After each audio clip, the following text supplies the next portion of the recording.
The principle of political life is in the sovereign authority of the people. The legislative power is the heart of the state. The executive is its brain, which gives movement to all of its parts. The brain can fall into paralysis and the individual can still survive. A man can be imbecilic and still live. But as soon as the heart ceases its functioning, the animal is dead. When the social knot commences to unravel and the state to weaken, when the special interests begin to make themselves felt and the smaller groups to influence the larger, the common interests of the people change for the worse and find some adversaries. Unanimity no longer reigns in their voices.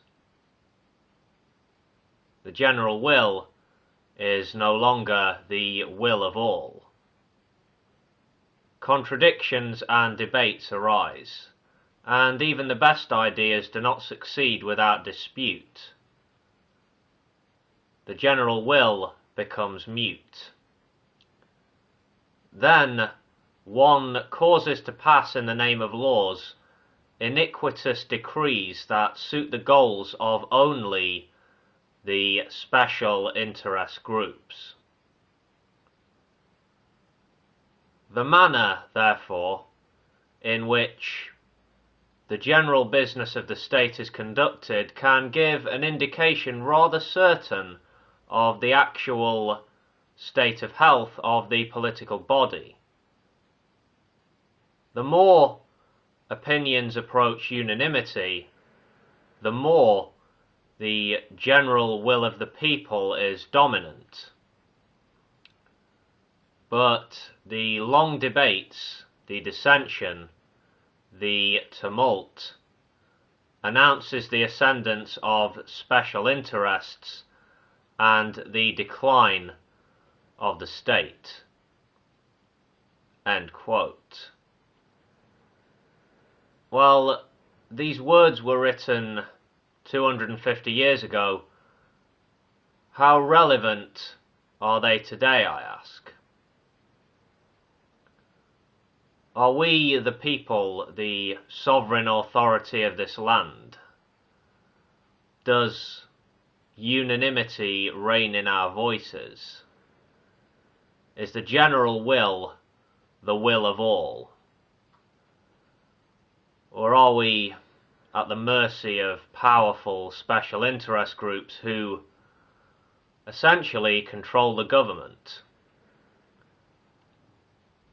Special interest groups can have an incredible pull on the policies of a government because of the enormous amounts of money they have.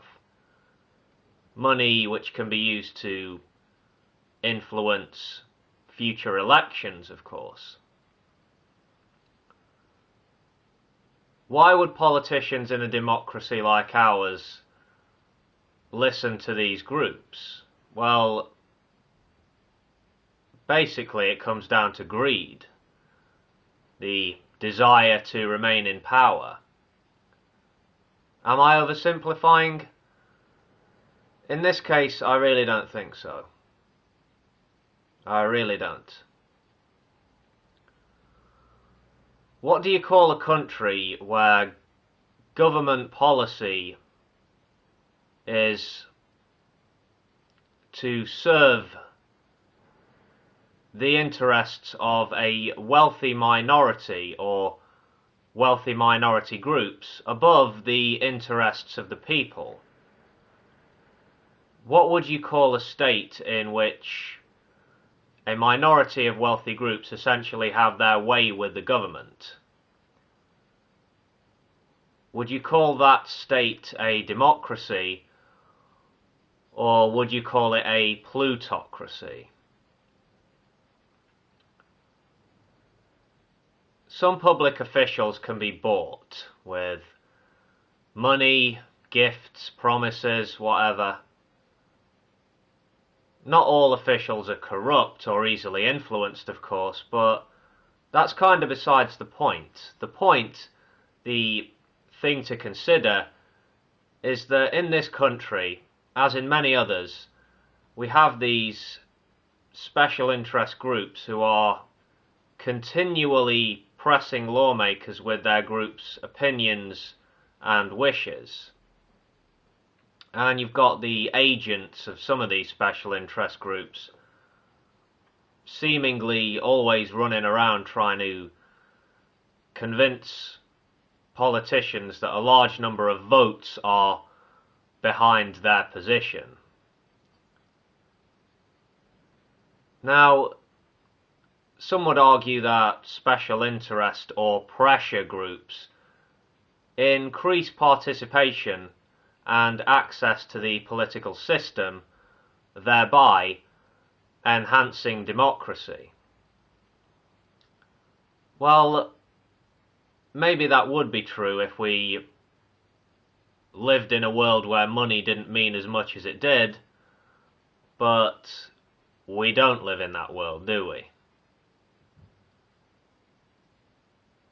Having freedom of association is surely essential to democracy.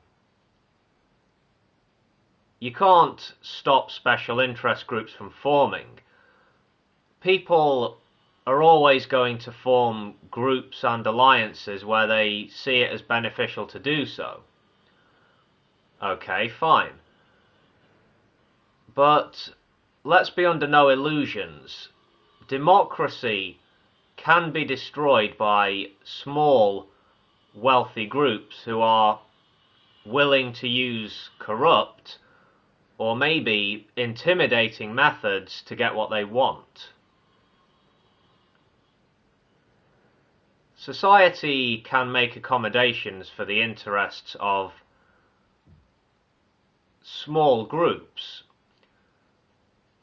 but democracy can't survive if we allow narrow-minded, self-serving interest groups to dominate the government.